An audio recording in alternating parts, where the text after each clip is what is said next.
Bismillah. Assalamualaikum warahmatullahi wabarakatuh. Waalaikumsalam warahmatullahi wabarakatuh. Ustaz, saya mau tanya amalan yang baik buat ibu yang sudah meninggal, karena selama ibu hidup di dunia saya belum bisa memberikan kebahagiaan kepadanya. Terima kasih. Waalaikumsalam warahmatullahi wabarakatuh. Pertama izinkan saya turut berdoa mohon pada Allah Subhanahu wa taala semoga ibunda saudaraku diberikan rahmat oleh Allah Subhanahu wa taala, dilapangkan di alam kuburnya, diberikan cahaya oleh Allah Subhanahu wa taala, diterima amal-amal saleh beliau, dijadikan alam kuburnya bagian dari taman-taman surga yang dibentangkan oleh Allah, dan semoga kita semua dikumpulkan dalam kebaikan bersama beliau dan juga bersama Rasulullah sallallahu alaihi wasallam pada waktu yang telah Allah janjikan. Selanjutnya, baik, terkait dengan pertanyaan ini, saya juga berbahagia bahwa Masya Allah ada pertanyaan dari Anda seperti ini. Ini menunjukkan satu bagian yang tidak mudah didapati sebagai rasa cinta dari anak kepada orang tua. Karena tidak semua anak bisa memiliki perasaan semacam ini. Maka berbahagialah ketika tumbuh nilai-nilai itu, kecintaan kepada ibunda yang memang sangat dimuliakan dalam Al-Quran. Ya, seorang ibu Masya Allah berapa kali mendapatkan keutamaan dalam Al-Quran. Ya, seperti di Quran surah ke-31 misalnya di ayat ke-14, Quran surah ke-46 di ayat ke-15, bagaimana Allah melukiskan perjuangan seorang ibu sampai kita harus berbakti maksimal kepadanya, kan, sampai nanti puncaknya di Quran surah ke-17 ayat 23 ketika Allah menetapkan kita harus berbakti kepada Allah, setelah itu meletakkan bakti kepada kedua orang tua setelah pengabdian kita dan penghambaan kita kepada Allah Subhanahu wa taala. Dan diutamakan lagi ibu disebutkan 3 kali dalam hadis Nabi sallallahu alaihi wasallam ketika ada seorang sahabat bertanya, man abar, kepada siapa saya mesti berbuat baik?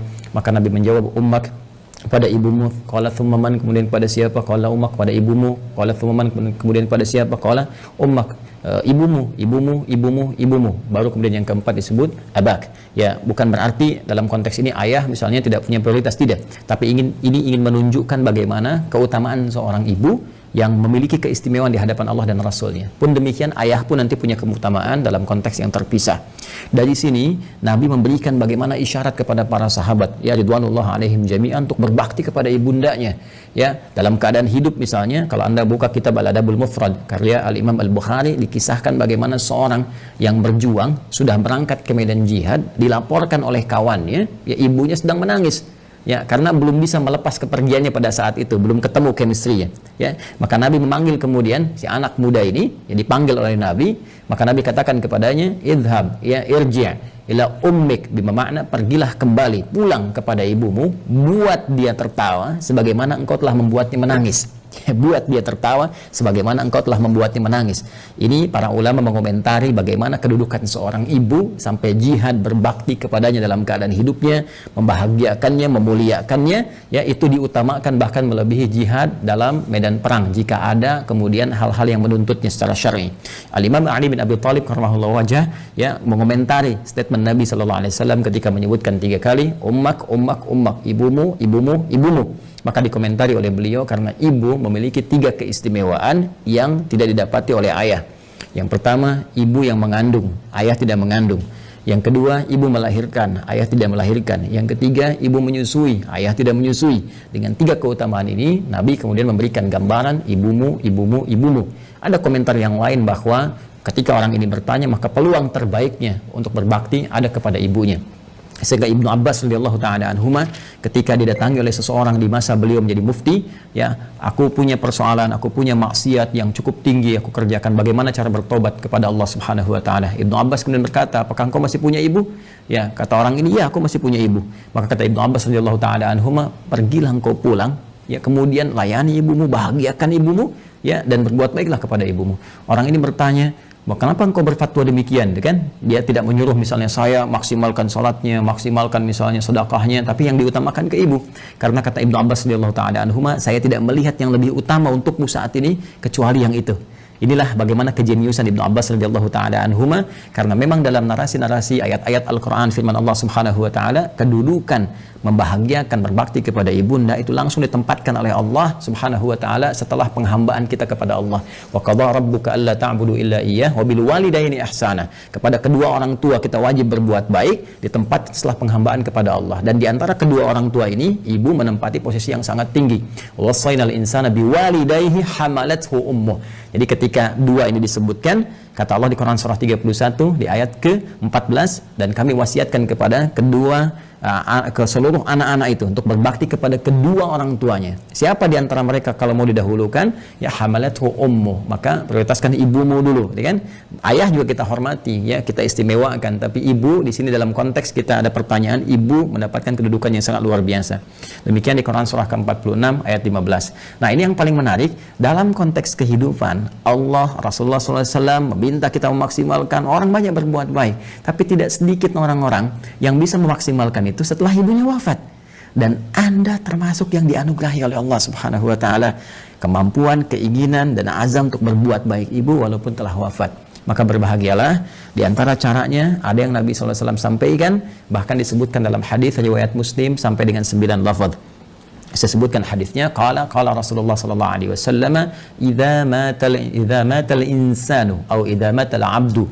Ya, kata Nabi SAW, jika seorang manusia yang biasa beraktivitas. Jadi insan itu, kata insan disebutkan 65 kali dalam Al-Quran, menunjuk pada term manusia dengan totalitas aktivitasnya.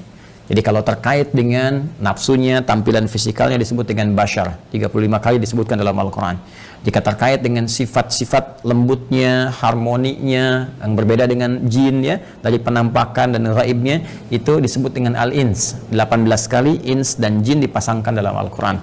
Kemudian ada lagi menyebut sifat sosialnya an-nas, setidaknya 241 kali kurang lebih disebutkan dalam Al-Quran. Jika menyebut asal genetiknya disebut dengan Bani Adam, disebutkan 7 kali dalam Al-Quran. Nah, kalau disebutkan insan, al-insan 65 kali disebutkan dalam Al-Quran, itu menunjuk kepada totalitas aktivitas. Jadi saat mulai bangun tidur sampai tidur lagi. Nah, kata Nabi, idza matal insanu, jika manusia yang biasa beraktivitas dari mulai bangun tidur sampai tidur lagi, dari bangun sampai tidur lagi, kemudian meninggal, wafat. Ya, di kalimat pertama ini, pembuka hadis ini ingin memberikan kesan kepada kita bahwa mohon maaf sekali, sepadat-padat apapun kita beraktivitas, pada akhirnya meninggal juga. Pada akhirnya wafat juga. Karena itu pembuka hadis ini memberikan satu pengingat yang sangat penting kepada kita. Jangan lupa, awas, jangan lalai bahwa satu saat kita akan pulang kepada Allah. Apa yang kemudian ingin dipertaruhkan di dunia ini sampai Anda lupa mengerjakan ibadah, berangkat gelap, pulang gelap, demi harta tidak seberapa yang kalau didapat kemudian meninggal juga belum tentu dipakai, sampai berselisih, sampai bertarung, sampai ada yang saling menyingkirkan, menyungkurkan, bahkan mohon maaf sekali menumpahkan darah. Waliyadzubillah. Allah, berlindunglah kepada Allah Subhanahu wa taala. Berlindunglah. Karena apapun yang Anda dapatkan saat di dunia, satu saat akan ditinggalkan. Jika bukan Anda meninggalkan dunia, maka dunia akan meninggalkan Anda. Satu saat kita akan wafat. Dan bila seorang manusia telah wafat yang biasanya beraktivitas, ya, in qata'a sa'iru amalih, maka akan terputuslah semua aktivitasnya itu. Peluang dia mengumpulkan nilai-nilai kebaikan. Karena rumus kebaikan dalam Islam itu dengan konteks kehidupan akhirat yang telah kita selesaikan dunianya dan berpindah kepada dimensi lain, ya, barzakh kemudian akhirat, maka Al-Quran memberikan wawasan kepada kita, dan dengan wawasan ini kita diminta untuk mengumpulkan dan menyiapkan bekal terbaik. Ya, gambarannya kan seperti ini. Ini kan dunia, ya, yang saat ini kita sedang beraktivitas. Kemudian setelah itu kita pindah ke barzakh, pemisah. Ya. Kemudian akhirnya akhirat. Ini akhirat, ya. Ini yang terakhir. Akhirat. Ini ad-dunya. Kemudian ini barzakh. Bainahuma barzakhul la yabghiyan. Demikian di surat Ar-Rahman, ya. Nah, ini kan hakikat kehidupan kita di sini. Ini tujuan akhirnya. Ya, akhir kehidupan, karena itu disebut dengan akhirat.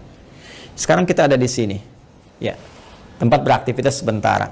Karena ini sifatnya sementara, maka semua yang ada di sini pun di sini, ya, sifatnya sementara.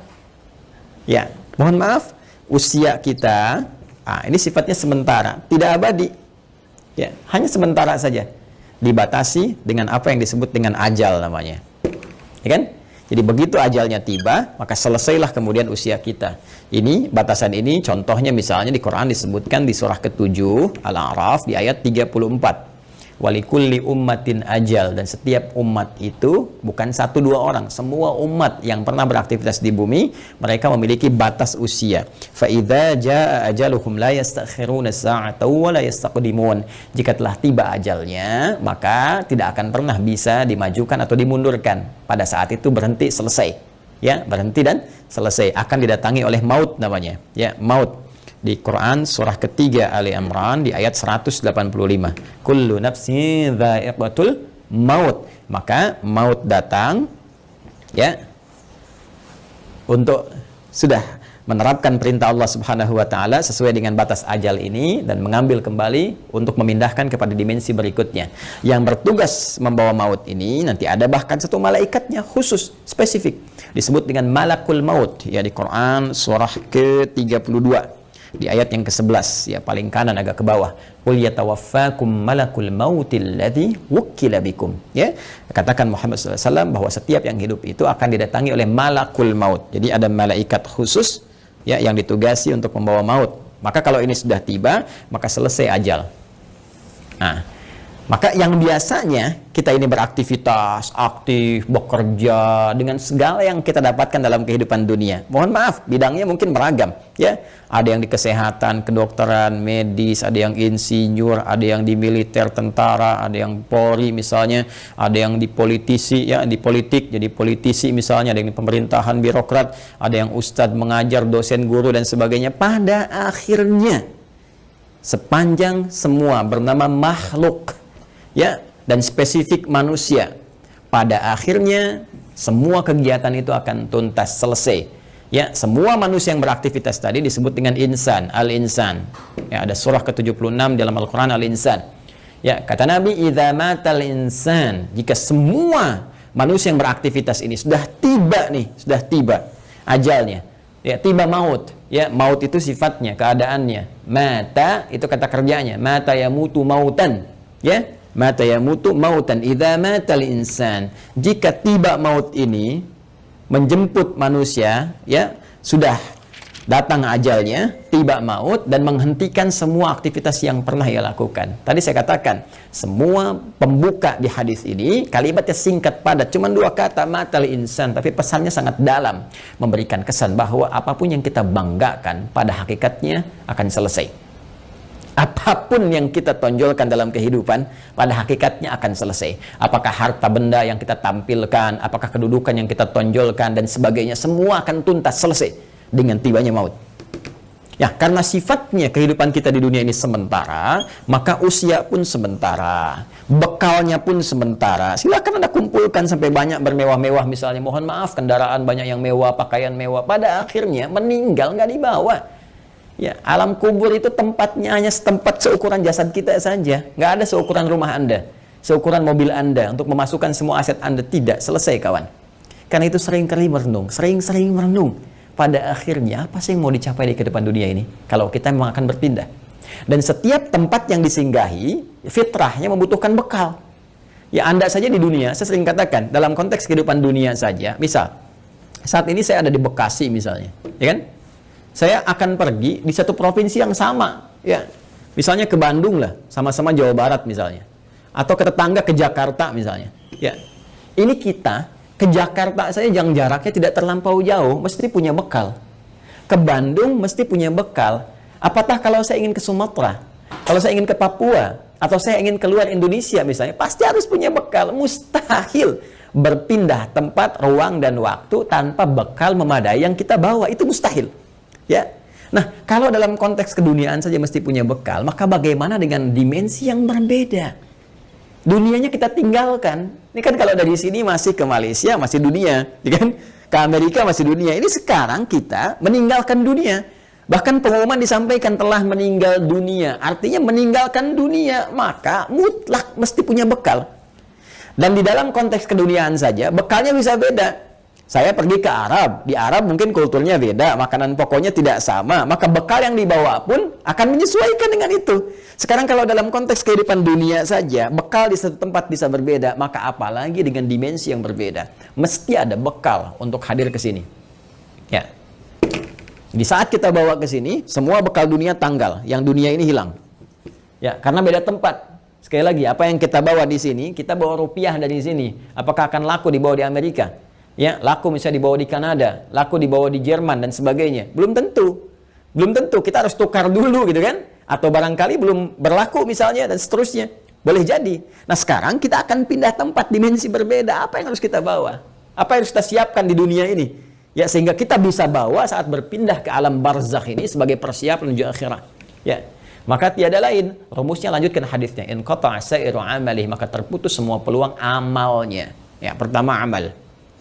Nah, amal. Amal itu masih umum. Amalan itu masih umum. Semua perbuatan manusia yang akan dipertanggungjawabkan di hadapan Allah disebut dengan amal namanya. Ya, faman ya'mal mithqala dzarratin khairan yarah wa man ya'mal mithqala dzarratin syarran yarah. Ya, jadi semua perbuatan kita dari bangun tidur sampai dengan tidur lagi itu disebut dengan amal. Nah, ini kalau sudah meninggal, mata, datang maut, ya, terputus semua amal, aktivitas selesai. Ya. Nah, cuma diberikan kemudian gambaran kepada kita, ada amal ini yang saat dikerjakan itu dicatatkan punya nilai.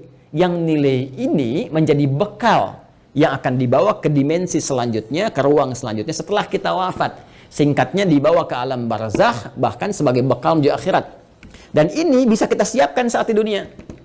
Ya, apa nama amalnya? Ini yang disebut dengan amal saleh. Ya, jamaknya disebut dengan salihat. Amal saleh, jamaknya apa? Salihat. Ya, jadi amal ini ada yang netral, umum, kan? Nah, ini amal yang saat dikerjakan punya nilai untuk dibawa pulang menghadap Allah dan dibawa bekalnya ke tempat dimensi berbeda di barzakh sampai dengan ke akhirat disebut dengan saleh. Jamaknya disebut apa? Salihat. Ya. Singkatnya, setiap perbuatan yang dinilai sebagai ibadah oleh syariat. Ya, jadi setiap perbuatan kalau kita kerjakan diniatkan sebagai ibadah, maka itu namanya amal saleh. Jelas ya? Baik, jamaknya disebut dengan apa? Salihat. Ya, muncul Quran surah ke-103 misalnya Allah firmankan, ya, di surat Al-Asr, wal 'asr innal insana lafi khusr illa alladzina amanu wa 'amilus shalihat. Nih, ya, wal 'asr, demi waktu, momentum, ya, yang Allah berikan kepada setiap manusia untuk beraktivitas. Nih, dikasih kesempatan dari pagi, kan, bahkan dari bangun tidur sampai tidur lagi, silakan beraktivitas. Tapi kalau aktivitasnya cuma mengejar dunia saja, kata Al-Quran berpotensi rugi. Karena saat dia meninggalkan dunia, fakir, dia nggak punya bekal.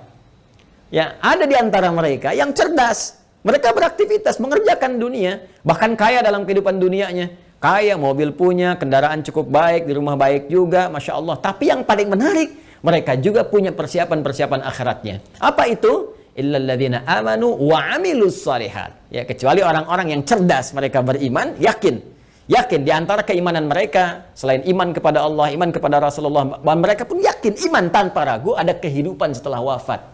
Ya, makanya rukun iman kan ada 6. Ya, rukun iman yang kelima kan apa? Iman pada hari akhir. Hari akhir itu implementasinya yakin kita akan meninggal, yakin akan dihisab. Karena kita yakin kita punya iman, kita siapkan. Itu cara memahaminya. Karena itu orang cerdas menyiapkan setelah wafatnya ada kehidupan. Anda yakin nggak? Kalau Anda nggak beriman, nggak usah komen. Tapi kalau Anda yakin Anda beriman, Anda siapkan. Keyakinan kita memberikan dorongan kepada kita untuk menyiapkan bekal setelah kita wafat. Apa yang mau kita siapkan? Allah saking rahmannya memberikan bocoran kepada kita, bimbingan kepada kita. Nih, siapkan bekal ini. Ini bekal yang cuma satu-satunya dibawa saat kita wafat. Apa itu? Wa amilus shalihat. Ini dia. Amal-amal saleh. Maka jadikan setiap bekal kegiatan kita itu menjadi amal saleh. Caranya bagaimana? Niatkan karena Allah Subhanahu wa taala. Ya, niatkan karena Allah lillah, bekerja karena Allah, merawat anak karena Allah, di rumah tangga karena Allah. Bahkan nanti implementasinya Nabi SAW memberikan panduan dengan doa langsung. Makanya saya sering katakan dalam Islam semua aktivitas itu punya doanya. Bangun tidur ada doanya, sampai mau tidur lagi ada doanya. Semua aktivitas kita. Tatkala kita pun belum memahami, sertakan kalimat Bismillahirrahmanirrahim. Kullu amrin dzibalin la yubda'u fihi Bismillahirrahmanirrahim fahuwa abtar au a'ta'. Setiap perbuatan baik yang tidak disertakan Bismillahirrahmanirrahim, karena Allah, Bismillah, saya kerjakan ini karena Allah. Ya, kalau Anda tidak sertakan itu, tidak niatkan karena Allah, fahuwa abtar au aqta, maka terputuslah peluang bekal akhiratnya. Kalau Anda kerjakan, misal saya mau nulis nih Bismillahirrahmanirrahim atau singkat Bismillah misalnya, kan, saya niatkan karena Allah supaya tulisan ini punya manfaat, supaya tulisan ini punya nilai di hadapan Allah. Maka begitu saya tuliskan, misal, ya, ini saya tuliskan bekal dunia amal saleh misalnya. Saya tuliskan karena Allah, lillah, supaya kita bisa pahami ini semua. Maka pekerjaan amal saleh ini, amilus salihat, ketika kita niatkan karena Allah, diberikan nilai oleh Allah. Nilai itulah yang disebut dengan hasanah namanya. Hasanah. Hasanah. Ini dia. Hasanah. Nah, berapa nilainya? Berapa poinnya? Disampaikan dalam Quran surah ke-6 Al-An'am di ayat 160. Man jaa'a bil hasanati falahu asyru amthaliha. Siapa yang mengerjakan kebaikan, diniatkan sebagai ibadah karena Allah, menjadi amal saleh, maka dia punya poin hasanah. Setiap satu kebaikannya dicatatkan langsung 10 nilainya. Ini nilai terendahnya, 10. Ya, 10. 10 itu hitungannya bukan 1, 2, 3, 4, tidak. Dalam pandangan Allah berbeda cara menghitungnya. Di hadis Muslim, datang ke masjid saja, dia kan baru datang untuk niat ibadah dapat 25. Satu kedua 500 tahun, dua ketiga 500 tahun, demikian seterusnya. Dan ini poin yang paling kecilnya. Nanti ada kalau infak bisa berapa, gitu kan? Nanti ada kalau baca Al-Quran bisa berapa, lebih banyak lagi. Nah, itu yang disebut dengan hasanah. Karena itu sering kita berdoa di Quran surah kedua Al-Baqarah di ayat ke-201. Wa minhum may yaqulu rabbana atina fid dunya hasanah wa fil akhirati hasanah wa qina azabannar. Dan di antara mereka banyak yang berdoa kepada Allah, ya Allah, mohon bimbing kami untuk mengerjakan semua kegiatan dunia punya nilai akhiratnya hasanah. Dan di akhirat bisa dilihat hasanah itu, ya Allah, sehingga mengantarkan kami pada rahmat-Mu dan memasukkan dengan rahmat itu ke dalam surgamu. Ya, berjumpa dengan Rasulullah sallallahu alaihi wasallam. Amin. Kan? Nah, kalau seorang meninggal terputus semua peluang ini. Ya, jadi nggak bisa mengerjakan hasanah lagi. Tapi ada rahasia. Kata Nabi, ada 3 amalan yang kalau dikerjakan, Masya Allah, ini yang sudah meninggal nggak bisa ngerjakan lagi, tapi hasanahnya tetap mengalir, pahalanya tetap mengalir, ngalir. Dan di antara yang 3 itu, Nabi menyebutkan, perhatikan kalimatnya, idza matal insanu aw idza matal abdu inqata'a sa'iru amali illa min thalath, ya, atau illa min thalathatin. 1, shadaqatin jariyah, sedekah jariyah, ya. Nah, ini kalau kita gali lagi, ini lebih panjang lagi nih. Ya, mohon bersabar ya teman-teman sekalian. Ya, sedekah itu adalah setiap kebaikan yang mampu kita kerjakan. Kullu ma'rufin sedekah. Semua jenis kebaikan yang mampu kita kerjakan. Nah, sedekah dibagi pada 2 bagian. Bagian yang pertama yang tidak mengalirkan pahala abadi untuk kita. Maksudnya kalau kita wafat selesai. Yang kedua, kalaupun kita wafat, pahalanya tetap mengalir. Seperti apa yang dimaksudkan 2 keterangan ini dan bagaimana saudara kita ya Faisal, semoga Allah rahmati beliau dan ibundanya serta keluarga besarnya bisa memaksimalkan ini untuk memberikan yang terbaik pada ibundanya. Tadi telah kita buka, telah kita sampaikan dengan begitu mendetil bahwa Al-Quran memberikan peluang terbaik bagi seorang anak ataupun anak-anak yang ingin berbakti kepada kedua orang tua, khususnya ibundanya tercinta. Baik itu saat masih ada bersama beliau ataupun juga telah meninggalkan bagian dari keluarganya. Di antara amalan-amalan itu, Nabi SAW memberikan gambaran kepada kita dalam salah satu sabdanya, dan bahkan disebutkan tadi saya katakan hampir 9 lafaz dalam Imam Muslim. Ya, Nabi SAW menyampaikan, qala Rasulullah SAW, idza matal insanu, jika manusia yang telah beraktivitas itu dari mulai bangun tidur sampai dengan tidur lagi, kedatangan maut, ya, tiba kemudian ajalnya, in qata'a sa'iru amalih, maka dengan wafatnya itu, dengan datangnya maut itu, terputuslah kemudian seluruh peluang aktivitas-aktivitas yang telah ia kerjakan, yang sebelumnya telah ia tenun. Sudah tidak ada lagi kesempatan. Maka karena tidak ada kesempatan beraktivitas lagi, di antara peluang untuk mencari bekal untuk pindah ke alam barzakh sebagai persiapan menuju akhirat pun terputus sudah. Ya, karena amal itu telah kita tadi uraikan dibagi pada 2 bagian. Ya, ada yang tadi objektif umumnya, kemudian dibagi 2, ada yang disebut dengan amal saleh, yaitu amal-amal kebaikan yang dinilai sebagai ibadah jika dilakukan karena Allah Subhanahu wa taala. Dan dia punya poin yang disebut dengan hasanah itu. Bila ada satu perbuatan menjadi hasanah, maka dia punya 10 poinnya. Ya, Quran surah ke-6 Al-An'am ayat 160 seperti telah kami tuliskan sebelumnya, man jaa'a bil hasanati falahu asyru amthaliha. Ya, maka siapapun yang mampu menenun kebaikan menjadi hasanah, punya nilai ibadah, maka dia punya poin 10, bahwa jangan dihitung 1, 2, 3, 4, 5, karena Allah punya hitungan tersendiri yang nilainya jauh dari apa yang kita gambarkan. Nah, teman-teman sekalian, itu batas minimalnya. Ya, apalagi nanti kalau kita kemudian tenun dengan amal-amal lain yang punya nilai yang lebih banyak lagi, seperti infak, bacaan Al-Quran dan sebagainya. Ada lagi amal yang kedua nanti amal sayyi, ya, jamaknya sayyiat, sayyiat. Nah, ini amal-amal yang didesain bersumber dari nafsu atas bisikan-bisikan setan. Ya, paradoks dengan amal soleh tadi. Makanya sering saya katakan ada amal soleh, ada amal salah. Yang baiknya amal saleh, yang jeleknya amal salah. Amal salah ini sepanjang kita hidup mesti kita koreksi, kita benarkan, ya, lewat jalur yang disebut dengan taubat. Ya, supaya dengan jalur taubat ini dihapus nanti yang jelek-jeleknya sebelum kita wafat, ya dihapuskan catatannya, diperbaiki kemudian oleh amal-amal kita atas petunjuk dan izin Allah Subhanahu wa taala. Kita tutup itu dan isi dengan hal-hal yang baik sehingga di ujungnya, di ujung kematian kita menjadi baik. Itu yang disebut dengan husnul khatimah. Khatimah itu penutup, husnul itu baik, ya, penutup yang terbaik. Maka ketika kita sudah tutup dengan taubat, berkenan Allah menghapuskan amal-amal jelek ini sehingga yang terbawa yang baik-baiknya saja saat menghadap kepada Allah Subhanahu wa taala. Kalau ini tidak terjadi, nanti di hadis Muslim riwayat sahabat Abu Hurairah radhiyallahu taala anhu akan disebutkan oleh Nabi sallallahu alaihi wasallam, maka setiap amal yang soleh akan menutup yang salahnya.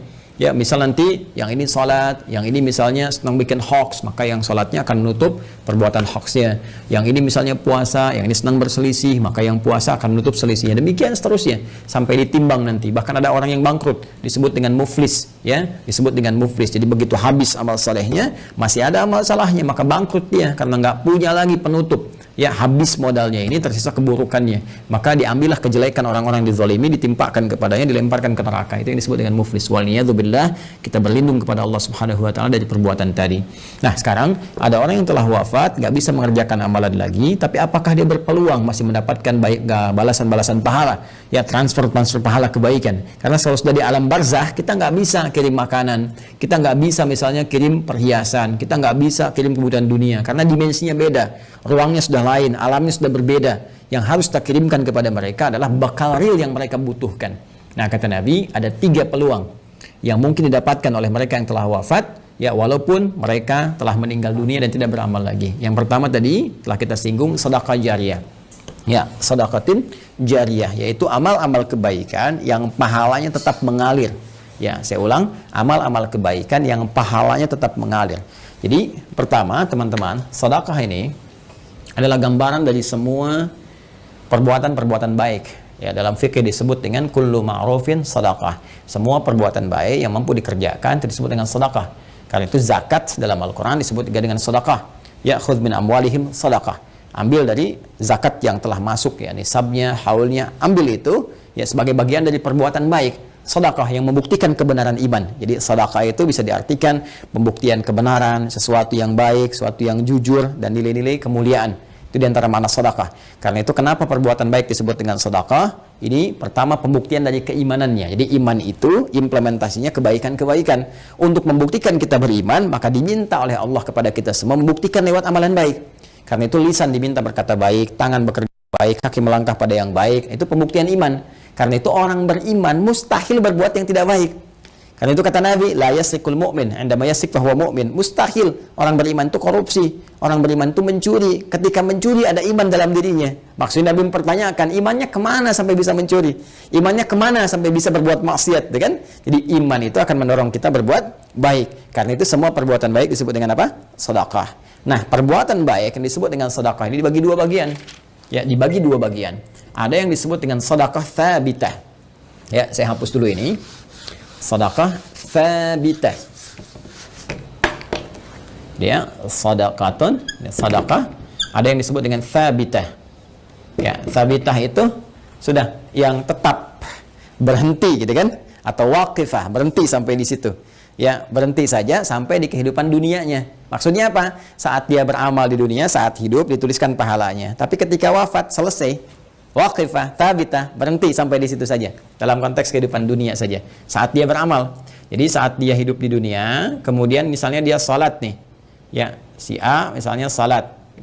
Kemudian dia ketika menunaikan salat kan dituliskan pahalanya. Ya, ketika ikhlas tunaikan, tuliskan pahala. Misal dapat pahala sekian, kan? Nah, ketika dia meninggal dunia, wafat ini, sudah. Karena nggak bisa sholat lagi, nggak ada lagi catatan amal pahala mengalir. Ya, sudah selesai sampai di situ. Selesai, terhisab sampai di situ. Karena selesai, tetap di situ disebut dengan tsabitah atau waqifah, berhenti sampai di situ. Ya. Nah, ada yang menarik nih. Orangnya sudah meninggal, sudah nggak di dunia lagi. Ya, sudah berpindah ke dimensi lain, dia pindah ke barzakh, alam pemisah. ya disebut dengan alam kubur, terpisah dia dengan dunia tapi belum sampai ke akhirat. Ya, alam pemisah antara dunia dengan akhirat disebut dengan barzakh, ya. Baik, ketika berpindah kepada barzakh ini nggak ada peluang amal lagi, tapi yang menarik, walaupun dia nggak mengerjakan amalannya, pahalanya tetap mengalir. Nah, mengalir dalam bahasa Arab disebut dengan jara yajri, jarian wa jariyatan, ya. Maka karena ini sifatnya ada muannats-nya disebut dengan jariyah. Jariyah, ya. Baik. Ini apa namanya, sifat dan mausuf, ya, disifati sedekah, ya, sedekah, perbuatan-perbuatan baik jariyah yang pahalanya terus ngalir sampai kehidupan berakhir, ya, sampai hari perhitungan tiba, kiamat terjadi, ya, perhitungan pahala, baru kemudian di situ hitungan dikumpulkan keseluruhan, disebut dengan hisab, ya, disebut dengan apa? Hisab. Jadi sepanjang kiamatnya belum terjadi, kemudian belum terputus kehidupan dunia keseluruhannya, maka terus saja ngalir di pahalanya, ngalir, kumpul, masya Allah, walaupun orangnya telah meninggal dunia. Nah, ini sedekah jariyah ini punya dua sumber, ya, untuk mempercepat, punya dua sumber. Sumber pertama adalah kebiasaan amal soleh yang dikerjakan oleh orang yang meninggal tadi sebelum dia wafat. Jadi sebelum dia wafat, dia punya kebiasaan beramal, ya. Yang amalan ini setelah dia wafat pun masih ada tuh, ya, merambat peluang amalannya sehingga pahalanya terus mengalir kepada yang bersangkutan. Apa diantara contohnya misalnya? Contoh misalnya yang bersangkutan sebelum meninggal dunia pernah misalnya menyumbang untuk kepentingan di masjid. Masya Allah misalnya sedang ada perbaikan masjid, kan? Lalu disumbangkanlah untuk bikin keran wudhu misalnya. Masya Allah, walaupun orang yang meninggal, keran wudhunya masih ada, dipakai orang. Setiap dipakai, mengalir, pahala terus mengalir. Sepanjang itu ada. Karpet masjid misalnya kan, disumbangkan, dipakai terus, walaupun orang yang meninggal, tetap pahalanya mengalir. Ngalir. Masya Allah. Pesantren, Masya Allah misalnya, bikin pesantren untuk ahli Al-Quran. Bahkan misalnya ada mushafnya, ya kan, kita buka juga tuh wakaf untuk mushafnya, untuk perangkat hafalan. Itu Masya Allah, setiap yang menghafal dapat pahalanya. Makanya saya sering katakan, kalau beramal kita mesti cerdas. Dengan modal sekecil-kecilnya dapat keuntungan sebanyak-banyaknya. Ya, contoh misalnya, kita punya uang 50.000 nih. Kita bisa punya banyak pilihan untuk beramal saleh. Tapi kalau kita bisa gunakan 50.000 misalnya untuk sedekah jariyah, saya punya pos uang misalnya 50.000 nih. Saya pengen jadi pahala di hadapan Allah. Mana yang akan saya gunakan? Maka Anda bisa melihat dengan bijak. Anda mau pilih mana yang thabitah, waqifah, berhenti sampai di situ. Misal Anda berikan makanan, kasih misalnya orang butuh untuk makan supaya energi dia ada. Dia makan tuh. Dari energi itu dia pakai untuk sholat misalnya. Ya, dia akan gunakan untuk sholat seketika ketika energinya selesai pahala Anda. Kan? Anda gunakan beli mushaf, misal dapat 2. Anda berikan ke penghafal Quran. Masya Allah. Penghafal Quran menghafal Quran menggunakan mushaf Anda. Demi Allah saya katakan, penghafal Quran itu nggak ada yang baca sekali. Ya, alif lam mim. Dzalikal kitabu bukan menghafal. La raiba fi dzalikal kitabu la raiba fi hudal lil muttaqin dzalikal kitabu la raiba fi hudal lil muttaqin. Saya mau tanya pada Anda, berapa kali dia mengulang? Berapa kali dia mengulang-ulang? Dan yang paling dahsyatnya, bukankah bacaan Al-Quran itu dinilai berdasarkan hurufnya, bukan ayatnya? Bukan jumlah ayatnya, tapi jumlah hurufnya. Man qara'a harfan min kitabillahi falahu asyru hasanat. Siapa yang membaca satu huruf saja dari kitab Allah, dia mendapatkan setiap hurufnya 10 kebaikan. Dan berapa banyak pengulangan disebutkan oleh penghafal Al-Quran. Jadi dengan modal 50.000 itu, berapa banyak pahala dapatkan. Nah, kadar Allah, si A ini, misalnya dapat 2 orang nih. Si A dengan si B, sudah hafal dia, dua-duanya. Dipakai jadi imam, Masya Allah, ngajarkan lagi, ini merambat lagi. Mushafnya masih ada, diwariskan lagi pada orang lain. Allahu Akbar, lahir dari sini misalnya 10 santri, sini 10 santri, ini punya murid lagi, modal cuma 50.000, berapa yang didapatkan? Maka dari itu cerdas-cerdas saat hidup mencari apa yang kira-kira bisa mendapatkan jariyah di sini. Ya, tidak harus dengan harta, bisa dengan tenaga. Makanya kalau ada misalnya ya kegiatan di masjid, ikut di situ, kan? Dengan tenaga kita atau dengan sebatas yang kita mampu dan sebagainya, ya. Apa yang bisa kita lakukan? Ini jariyah. Nah, ada lagi kondisi orangnya misalnya sudah tidak ada. Ya, ini bisa dikerjakan oleh siapa? Oleh anak misalnya. Ya, anak. Apa yang dilakukan oleh anak? Seperti tadi. Ya, misalnya dia membelikan mushaf, dikirimkan misalnya kepada siapa? Ya, kepada para penghafal Quran. Niatkan itu untuk misalnya diarahkan kepentingan ibundanya. Tadi seperti yang tadi disampaikan. Ya Allah, saya berniat dengan wakaf mushaf ini atas nama ibunda saya. Itu boleh dilakukan. Sah dikerjakan. Boleh-boleh saja. Silakan. Ya, Anda punya berapa? 50.000, 100.000, niatkan. Ya Allah, saya mau bantu untuk pesantren, saya niatkan untuk ibu saya. Sah. Boleh, kirimkan itu. Ya, kirimkan. Sampaikan. Boleh dengan itu semua Anda lakukan. Dan Masya Allah ketika itu dikerjakan, ada sesuatu yang akan terjadi, sesuatu yang berbeda. Ya, tapi juga ingat, tetap kita jaga dalam koridor amalan, amal solehnya. Nggak usah misalnya ditambahin apapun. Kalau saya sih sarankan, kalau Anda misalnya mau mushaf, sudah cukupkan dengan niat saja. Ya, dengan niat dalam hati kita bahwa ini kita niatkan untuk kepentingan ibunda saya. Ya, ini Anda nggak harus cantumkan misalnya, ya taruh foto misalnya, atau taruh ini, taruh itu nggak diperlukan menurut saya. Ya, walaupun mungkin ada pandangan berbeda, kita hormati. Tapi bagi saya pribadi, cukupkanlah seperti itu apa adanya. Sehingga dengan orang-orang membaca pun akan tercukupkan bagi pahala itu mengalir dengan izin Allah Subhanahu wa Ta'ala. Ya. Allah Ta'ala alam bisawab. Ini bagian yang pertama, sedekah jariyah. Satu. Ya. Kemudian yang kedua, teman-teman sekalian, bisa dalam bentuk ya ilmin yuntafa'u bihi, ilmu yang bermanfaat. Ya, ini juga bisa dikerjakan dari orang yang hidup, misalnya pernah mengajar, gitu kan? Makanya saya sering katakan, mohon izin sekali, anak-anak itu kalau dia dari kecil tuh, orang tua mengajarkan. Ya, ajak misalnya sampingnya sholat, ajarkan. Al-Fatihahnya kalau bisa dari orang tuanya, ayah atau ibundanya. Karena akan dibawa terus sholat. Ya, dibawa sholat. Ketika bisa dari orang tuanya, dipakai terus sholat, itu mengalir tuh, setiap anak sholat dapat bagian pahala. Ilmin yuntafa'u bihi, ilmu yang bermanfaat. Ya, bukankah orang tua banyak mengajarkan kebaikan? Pakai. Ya, dan yang ketiga, teman-teman sekalian, nah ini waladin salihin yad'u lahu, anak saleh yang banyak mendoakan kedua orang tuanya. Maka kalau tadi misalnya akun Faisal, saudara kita ingin berbuat baik, di antara tiga pilihan ini yang pertama bisa dilakukan, ya kan? Yang kedua bisa dipraktikkan, yang ketiga jadilah Anda pribadi yang soleh. Ya, jangan banyak larut dalam kesedihan. Manfaatnya nggak ada gitu kan. Sedih itu naluriah, fitrah, alamiah biasa saja. Itu terjadi pasti. Nabi pun sedih ketika ditinggal Sayyidah Khadijah misalnya. Bahkan ketika ditinggal pamannya, beliau sedih sekali. Sedih ya, itu biasa, itu fitrah. Tinggal ibunda beliau sedih. Ya, namun apa yang harus dilakukan oleh kita? Kita alihkan kesedihan itu menjadi sebuah energi yang positif yang mengantarkan kebahagiaan pada orang yang telah meninggalkan kita. Maka caranya apa? Perbaiki pribadi kita menjadi saleh. Ya, jadi anak yang saleh, yang disukai oleh Allah Subhanahu wa Ta'ala. Mulai rubah tampilan kita, tunaikan sholat dengan baik, rajin membaca Al-Quran, bekerja dengan baik, yang halal jauhi yang haram-haram. Ketika semua itu dikerjakan, Anda tinggal mengangkat tangan bermohon pada Allah Subhanahu wa Ta'ala. Ketika sifat saleh melekat pada seorang anak, maka doanya langsung mustajab. Waladin salehin yad'u lahu, seorang anak yang saleh yang ketika bermohon kepada Allah, langsung doanya diantarkan jadi cahaya ke kuburan ibundanya atau ayahandanya. Langsung jadi cahaya. Dan itu boleh jadi pilihan terbaik yang bisa Anda lakukan untuk mempersembahkan pada ibunda Anda. Ya, kalau perbedaan pandangan dari para ulama itu biasa-biasa saja. Ya, A memandang, B memandang, tidak ada masalah. Tapi ijtihad satu tidak bisa membatalkan ijtihad yang lainnya karena peluang ini terbuka. Ya, jadi kalau ada tadi yang membatasi misalnya sepanjang dia masih hidup, tapi juga ada yang kemudian membatasi, yang menafsirkan tidak boleh dari orang yang hidup pun memberikan kebaikan-kebaikan karena perkara umum. Sepanjang tidak ada takhsisnya, tidak ada kekhususan, maka maknanya tetap umum. Jelas ya? Wallahu ta'ala alam bissawab.